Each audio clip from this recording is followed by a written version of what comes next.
ಎಲ್ರಿಗೂ ನಮಸ್ಕಾರ.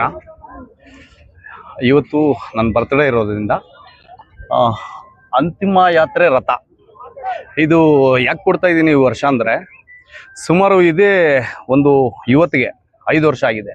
5 ವರ್ಷಕ್ಕೆ ಮುಂಚೆ ನಮ್ಮ ಮಂಜುನಾಥ್ ಗೌಡರು ಮತ್ತು ಪ್ರಕಾಶ್ ಅಣ್ಣವರು, ಹೊರತೂರು ಪ್ರಕಾಶ್ ಅಣ್ಣವ್ರು ಬಂದು ಫೀಸರ್ ಬಾಕ್ಸ್ ಅಂದರೆ ಐಸ್ ಬಾಕ್ಸು, ಅದು ಸುಮಾರು ನಮ್ಮ ತಾಲೂಕಿಗೆ ಎಲ್ಲ ಮಾಲೂರು ಟೌನ್ ಆಗ್ಬೋದು, ತಾಲೂಕಿಗೆಲ್ಲ ಸುಮಾರು ಒಂದು 1400 ಜನದಿಂದ 1500 ಜನಕ್ಕೆ ಯೂಸ್ ಆಗಿದೆ.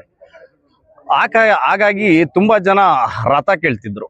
ರಥ ಈಗ ಮಾಮೂಲಿ ಎಲ್ಲ ಕಡೆ ಟಾಟಾ ಎಸ್ ಮಾತ್ರ ಸಿಗುತ್ತೆ, ಈ ಥರ ರಥ ಎಲ್ಲೂ ಇಲ್ಲ. ನಾನು ತುಂಬ ಗಮನಿಸಿದ್ದೆ, ಯಾರನ್ನು ಮಾಡ್ತಾರೇನೋ ಇಲ್ಲ ಬಾಡಿಗೆಗನ ಮಾಡ್ತಾರೇನೋ ಅಂತ ಅಂದ್ಕೊಂಡಿದ್ದೆ.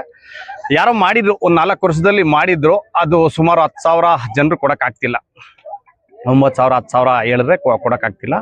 ಹಾಗಾಗಿ ಇವಾಗ ನಾವು ಈ ಒಂದು ರಥನ ಈ ವರ್ಷ ಮಾಡಿದ್ದೀರಿ. ಮತ್ತು ಮಾಲೂರು ಟೌನ್ಗೆ ಮತ್ತು ಮಾಲೂರು ತಾಲೂಕು ಟೋಟಲ್ ಎಲ್ಲ ಕಡೆನೂ ಎಲ್ಲಿ ಯಾರು ಫಸ್ಟ್ ಹೇಳಿದ್ರೆ ಅವ್ರಿಗೆ ಹೋಗುತ್ತೆ, ಗಾಡಿ ಹೋಗುತ್ತೆ. ಆಮೇಲೆ ನಮ್ಮ ಹೀರೋ ಕಿಡ್ಸು ಸ್ಕೂಲ್ನವರು ಅಮ್ಮ ರಕ್ಷಾ ಕೇಂದ್ರ ಟ್ರಸ್ಟ್ ಕಡೆಯಿಂದ ಅವರು ಫ್ರೀಯಾಗಿ ಉಚಿತವಾಗಿ, ಅಂದ್ರೆ ಅದ್ರ ಸರ್ವಿಸ್ಸು, ಇವಾಗ ವಾಟರ್ ಸರ್ವಿಸ್ಸು ಸಣ್ಣ ಪುಟ್ಟ ಇದ್ದೇ ಇರ್ತದೆ. ನೋಡೋಣ ಅವ್ರು ಏನು ಯೋಚನೆ ಮಾಡ್ತಾರೋ ನೋಡೋಣ, ಅದು ಅವ್ರಿಗೆ ಬಿಟ್ಟಿದ್ದು. ಫ್ರೀಯಾಗಿ ಕೊಡ್ತೀನಿ ಅಂತಿದ್ದಾರೆ. ಸರಿ, ಒಳ್ಳೇದಾಗ್ಲಿ, ಜನರಿಗೆ ಒಳ್ಳೇದಾಗ್ಲಿ. ಎಲ್ಲ ಜನಾಂಗಕ್ಕೂ ರಥ ಫಸ್ಟ್ ಯಾರು ಹೇಳ್ತಾರೋ ಅವ್ರಿಗೆ ಆ ರಥ ಸಿಗುತ್ತೆ. ಯಾಕಂದ್ರೆ ನಮ್ಮ ಹತ್ರ ಒಂದೇ ರಥ ನಾನು ಮಾಡಿಸಿರೋದು. ಯಾಕಂದ್ರೆ ಈ ರಥ ಮಾಡಿಸ್ಬೇಕಂದ್ರೆ ಸುಮಾರು 5 ರಿಂದ 6 ಲಕ್ಷ ರೂಪಾಯಿ ಆಗಿದೆ. ಹಾಗಾಗಿ ಒಂದು ರಥ ಇದೆ. No problem. ಅಂದ್ರೆ ನೀಟಾಗಿ ಮೆಸೇಜ್ ಹೋಗ್ಲಿ. ಆಮೇಲೆ ಇದ್ರ ಕಾಂಟ್ಯಾಕ್ಟ್ಸ್ ಬಂದು